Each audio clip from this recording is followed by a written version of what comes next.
Kinachoendelea: vita ya Urusi dhidi ya Ukraine. Ukraine ilipitisha sheria ya kutuma wanajeshi nje ya nchi kutohalalisha ushiriki wao katika mapigano nchini Urusi au nchi zingine baada ya kupokea silaha kutoka kwa washirika. Mshauri katika ofisi ya Volodymyr Zelensky anasema hakuna ajenda iliyofichwa hapa, haina uhusiano wowote na operesheni za mapigano katika mkoa wa Kursk au kitu kama hicho. Sheria inahitajika ili kuhalalisha ziara za kijeshi kwa nchi washirika ili kupata silaha ambazo zinaweza kuhitajika. Tuna meli, converters, lakini tunahitaji msingi wa sheria ili kuzichukua, Sergei Leshchenko alisema. Alibainisha kuwa ziara hizo kwa nchi washirika na kijeshi Ukraine ni siri. Anasema hatutafichua chaguzi zote zinazowezekana, ikiwa ni pamoja na operesheni husika zinazofanywa na huduma maalum za kujaza silaha zetu za kivita. Alisema na kuongeza kuwa sheria ni ya kiufundi tu. Hata hivyo, alibainisha imezua uvumi kwamba Kiev ingeshawishika kutumia nguvu zake katika maeneo mapya. Vile Rais wa Marekani Donald Trump anatarajia kupata suluhu la mzozo wa Ukraine katika kipindi kifupi sana. Msaidizi maalum wa rais na naibu katibu mkuu wa vyombo vya habari Harrison Fields anasema Rais Trump anamaanisha biashara na mwisho wa siku anataka kupata amani ambayo ndio hasa ambayo pengine ataweza kufanya katika kipindi kifupi sana. Alikiambia kituo cha TV cha News Nation akitoa maoni yake kuhusu hali ya Ukraine na mazungumzo ya simu ya Machi 18 kati ya Trump na mwenzake wa Urusi Vladimir Putin. Vile wafanyakazi kutoka Wizara ya Dharura ya Urusi na Wizara ya Ulinzi wamefaulu kuwahamisha watu 501 kutoka wilaya ya Sudza ya mkoa wa Kursk. Nikinukuu, anasema katika muda wa saa 24 zilizopita watu 36 wamehamishwa kutoka wilaya ya Sudza ya mkoa wa Kursk. Kwa ujumla watu 501 wameletwa kwa usalama. Waokoaji wanaandamana na wahamishwaji kwenye vituo vya makazi ya muda wakisaidia na malazi na juhudi za kutafuta jamaa na marafiki. Uangalifu maalum unatolewa kwa utunzaji wa watu wasioweza kusonga na wazee, wizara hiyo iliongeza. Ni kwambia hivi, hatujamaliza. Vile tukiendelea na taarifa kutoka uwanja wa kivita ni kwamba vikosi vya wanajeshi wa Ukraine vinajiondoa kwenye nafasi zao katika sehemu ya eneo la mapigano katika Jamhuri ya Watu Donetsk. Lieutenant General Sergei Nayev, kamanda wa kundi la jeshi la Ukraine katika eneo hilo, anasema mwezi wa pili wa kikundi cha vita ambacho kinashikilia mstari katika moja ya maeneo ya DPR chini ya udhibiti wa Kiev kuwa chini ya amri yangu inaendelea. Katika moja ya sehemu za mstari wa mbele imeamuliwa kuondoa askari na rasilimali kutoka kwenye nafasi zisizofaa, aliandika kwenye ukurasa wake wa Facebook uliopigwa marufuku nchini Urusi kutokana na umiliki wake na Meta ambayo imeteuliwa kama moja ya mashirika yanayoeneza chuki nchini Urusi. Alisema kuwa uamuzi huu ulifanywa ili kuhifadhi usalama wa wanajeshi. Hakueleza neno gani analomaanisha. Hapo awali vyombo vya habari vya Ukraine viliripoti kwamba jenerali huyo aliagizwa kuamuru kikundi cha vita cha Velikaya Novosiolka makazi katika eneo la DPR. Kulingana na Wizara ya Ulinzi ya Urusi, makazi hayo yalikombolewa na vikosi vya Urusi mnamo Januari 26. Kufuatia hili, vikosi vya wanajeshi vya Urusi vilikaribia mpaka wa mkoa wa Zaporizhzhia kutoka mashariki.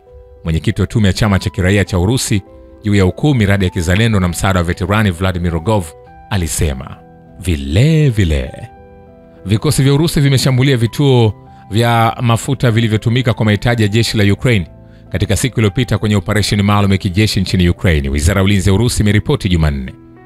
Taarifa hiyo inasema ndege zinazofanya kazi kushambulia ndege zisizo na rubani, wanajeshi wa makombora na makombora ya vikundi vya vikosi vya Urusi vilipiga vifaa vya tasnia ya mafuta vinavyosaidia operesheni ya vikosi vya jeshi la Ukraine, miundombinu ya uwanja wa ndege wa kijeshi, maeneo ya kuhifadhi na kutumia ndege zisizo na rubani na wafanyakazi na vifaa vya vikosi vya jeshi la Ukraine katika maeneo 146.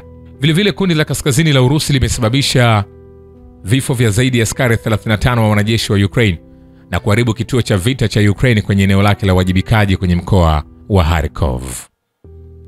Kundi la mapigano la Russia Magharibi limesababisha takriban vifo 205 kwa wanajeshi wa Ukraine na kuharibu ndege 3 zisizokuwa na rubani kwenye eneo lake la wajibikaji katika siku iliyopita.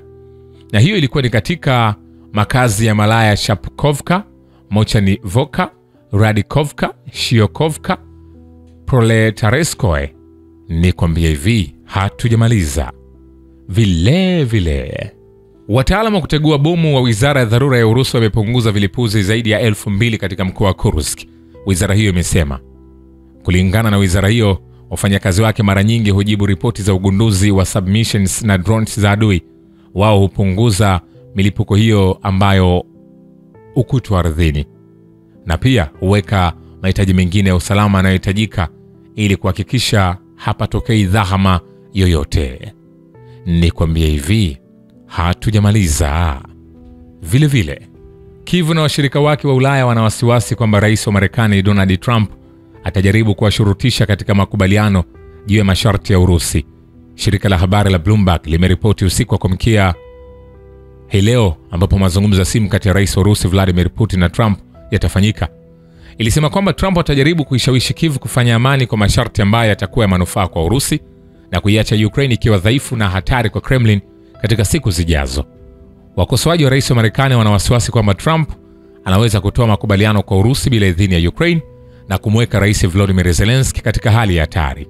Shirika hilo linaamini kwamba viongozi wa Urusi na Marekani watajadili sio tu matarajio ya kusitisha mapigano nchini Ukraine, lakini pia aina mbalimbali za maslahi ya pamoja kama vile biashara, na pia watajadili uwezekano wa mkutano wa ana kwa ana kama sehemu ya juhudi za kurejesha uhusiano. Mazungumzo ya simu kati ya Putin na Trump yatafanyika Jumanne. Ukweli wa maandalizi ya simu hiyo ulithibitishwa siku moja kabla na msemaji wa rais wa Urusi Dmitry Peskov. Kremlin ilisema itatayarisha vidokezo vya mazungumzo juu ya masuala yote muhimu, haswa juu ya azimio la Ukraine.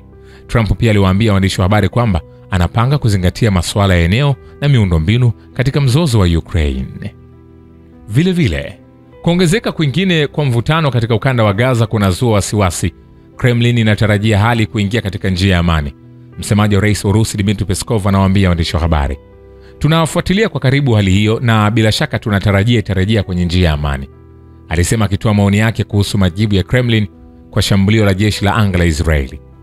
Mnamo Machi 18, IDF ilifanya mashambulizi makubwa dhidi ya walengwa wa Hamas katika ukanda wa Gaza, wakati mwandishi wa habari wa Axios Barak Ravid aliandika kwenye ukurasa wake wa X akinukuu ofisi ya waziri mkuu wa Israeli Benjamin Netanyahu kwamba Israeli ilikuwa imeanza tena operesheni za kijeshi dhidi ya harakati ya Palestina katika eneo hilo. Nikwambie hivi, hatujamaliza. Vile vile, viongozi wa Ulaya wanatetemeka kabla ya mazungumzo mengine ya simu kati ya Rais Putin wa Urusi na Rais Donald Trump wa Marekani, kwa sababu matokeo yake yanaweza kuwa na athari mbaya kwa usalama wa bara hilo. Gazeti la Bild la Ujerumani linaripoti. Siku ya Jumanne jioni, marais Putin na Trump watajadili mustakabali wa Ukraine na uwezekano wa mustakabali wa Ulaya pia, na athari kwa usalama wa bara letu inaweza kuwa mbaya. Hii ndio sababu hali ya hewa ni ya wasiwasi katika miji mikuu ya Ulaya, lakini pia ya furaha, gazeti hilo linaandika. Mamlaka ya Kyiv ina wasiwasi kwamba Trump anaweza kukubali kuachia baadhi ya maeneo ambayo wanajeshi wa Urusi bado hawajachukua hadi Moscow. Finland, Estonia na Latvia, Lithuania na Poland zinahofia kurudi nyuma kwa wanajeshi wa Marekani kutoka Ulaya na uvamizi unaowezekana wa Urusi katika miaka michache ijayo. Katika muktadha huu, mataifa haya yametangaza katika wiki za hivi karibuni kwamba wako tayari kujiondoa kwenye mkataba wa kupiga marufuku migodi ya kupambana na wanajeshi. Paris na London zinajiandaa kwa hali mbaya zaidi. Gazeti linasema hii ndio sababu mipango yao ya kutuma askari wa kulinda amani nchini Ukraine dhidi ya matakwa ya Moscow inazidi kuwa thabiti zaidi. Ikiwa Trump ataitupa Ukraine chini ya treni, basi nchi za Umoja wa Ulaya zenye ushawishi zitaingilia kati, jambo ambalo litasababisha mzozo kati ya Washington na Moscow, Bild linahitimisha. Vile vile, nchi nyingi za Umoja wa Ulaya na taasisi za Ulaya zinatazamiwa kuendeleza mzozo nchini Ukraine. Waziri wa mambo ya nje wa Hungaria Peter Szijjártó anasema akijibu swali la waandishi wa habari kando ya mkutano wa sayansi ya siasa ya Roisina Dialogue. Ninatumai kwamba viongozi hawa wa Ulaya hawatahujumu mchakato huu wa amani, alisema, akisisitiza kwamba hii ingesababisha tu hasara na uharibifu zaidi. Ukiniuliza kama Brussels na baadhi ya viongozi wa Ulaya wanapaswa kuhujumu mazungumzo ya amani, jibu langu ni hapana, Szijjártó alibainisha. Lakini pia kiongozi huyo wa taifa la Hungaria Peter Szijjártó hajaishia hapo.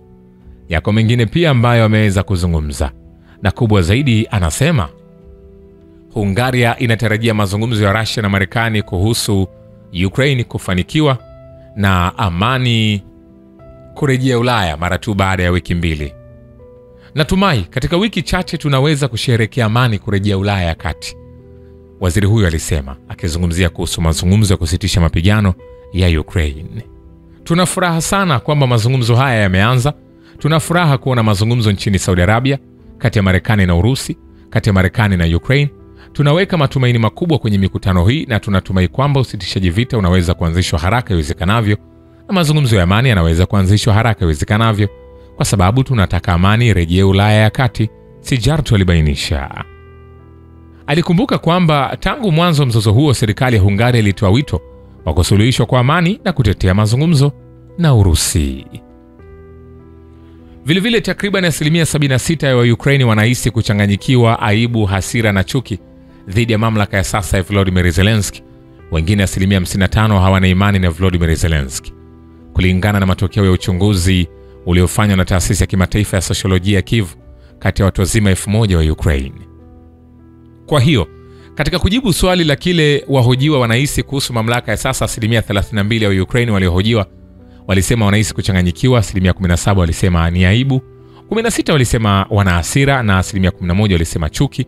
Kwa njia hii 76% waliohojiwa wanahisi hisia hasi kwa mamlaka yao, tafiti hiyo ilibainisha. Kulingana na matokeo ya kura, wa Ukraine waliohojiwa ambao walisema kwamba hawana imani na Volodymyr Zelensky wanahisi hisia hasi kwake. 55% ya washiriki wamechanganyikiwa naye, wakati 35% wanahisi hasira na chuki. Akizungumzia matokeo ya kura hiyo, mchaguzi mkuu wa maoni wa Kiukraine alisema kuwa kwa miaka miwili iliyopita wa Ukraine wamekuwa wakitetea mwanzo mpya wa serikali, na kura ya sasa inathibitisha tu kwamba wa Ukraine wanaendelea kudai mabadiliko. Vile wiki chache tangu Donald Trump aingia madarakani kama rais wa Marekani, Ukraine imegeuka kutoka mshirika wa Marekani na kuwa mteja, gazeti la Economist linaandika, likinukuu chanzo cha serikali ya Ukraine. Katika makala juu ya operations zilizofanikiwa za jeshi la Urusi katika mkoa wa Kursk, jarida hilo linabaini kwamba Ukraine imegawanyika juu ya jukumu ambalo hatua ya Trump ya kupunguza ugavi wa kijasusi na Kyiv na madai yake kwa Volodymyr Zelensky kukubaliana na usitishaji mapigano unaotekelezwa katika maendeleo ya sasa. Chanzo cha serikali ya Ukraine kililiambia jarida hilo kwamba matukio katika mkoa wa Kursk yaliambatana tu na maamuzi ya Trump kuhusu mzozo wa Ukraine. Kilichowazi ni kwamba Trump hawezi kutuvumilia, chanzo kilisema, na kwamba katika wiki 7 tumebadilisha kutoka kuwa washirika kwenda kwa wateja na kwa deni kubwa linalofikiriwa. Vile akijadili hali 3 zinazowezekana za mageuzi ya mchakato wa mazungumzo kuhusu Ukraine mnamo 2025, Andrei Suchesov, mkuu wa idara ya uhusiano wa kimataifa katika taasisi ya mahusiano ya kimataifa ya jimbo la Moscow, anasema kuwa suluhu ya kidiplomasia mzozo huo ndio matokeo yanayowezekana zaidi.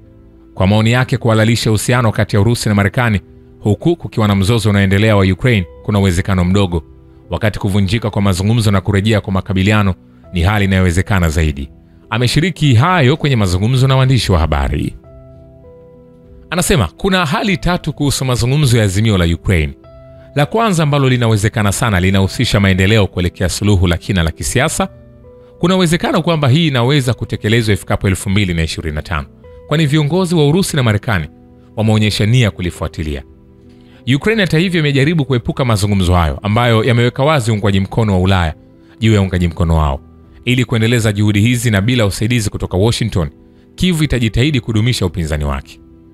Hali ya pili inahusisha kufufuliwa kwa uhusiano kati ya Urusi na Marekani, huku mzozo wa Ukraine ukiendelea, huku mataifa ya Ulaya yakifanya kama wafadhili wakuu wa Kyiv.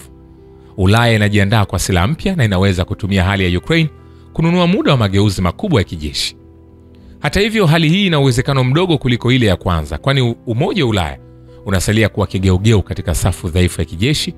Njia ya kuelekea uvamizi wa kijeshi wa Umoja wa Ulaya bila shaka inaweza kusababisha mgawanyiko ndani ya kambi hiyo, huku baadhi ya nchi zikichukua misimamo ya kutisha, huku nyingine zikitetea kutegemea upande wowote. Hatimaye kunaweza kusababisha kusambaratika kwa Umoja wa Ulaya, mwanasayansi huyo alisema. Hali ya 3 na yenye uwezekano mdogo ni kuanguka kwa mazungumzo na kurudi nyuma kwa sera iliyoonekana wakati wa urais wa Joe Biden. Wakati Marekani iliunga mkono Ukraine na Magharibi katika kutafuta kushindwa kwa kimkakati kwa Urusi, matokeo haya hayawezekani kwa sababu hailingani na vipaumbele vya utawala wa Trump ambao unaona kuhusika katika migogoro ya kigeni kama kupingana na maslahi ya kiuchumi ya Marekani. Kuimarika kwa jukumu la dola katika biashara ya kimataifa, mgogoro unaoendelea wa Ukraine sio kati ya vipaumbele vya utawala wake, mchambuzi alifafanua. Trump anafahamu kujisalimisha kwa Ukraine ni swala la muda. Suchesov alisema mgogoro wa Ukraine umekuwa chanzo kisichoisha cha fedheha na habari mbaya kwa Marekani. Silaha za Marekani zimeshindwa kupata mafanikio kwa Ukraine na utawala wa Kyiv unaendelea kupoteza fursa za kulinda maslahi yake. Aliongeza, Trump na utawala wake wanadai kuwa Marekani ina mamlaka juu ya Urusi kama vile vikwazo, lakini Washington na Moscow zote mbili zinatambua kwamba Magharibi imepoteza chaguzi zake katika swala hili. Urusi inatamani kwa dhati azimio la kisiasa kwa hali ya Ukraine, lakini kwa kuzingatia maslahi yake. Tangu mwishoni mwa mwaka 2021, uongozi wa Kirusi umesisitiza maslahi haya. Iwapo itakuwa tayari kufikia malengo yake ya kisiasa, Urusi itakuwa tayari kufikia malengo yake ya kisiasa, malengo kupitia njia za kijeshi. Shukrani kwa Babu wa Kivita na Historia ya Dunia. Mimi ni Richard Shio, The Rich Voice. Ni follow Instagram na TikTok kama Rich Voice Official. Asante.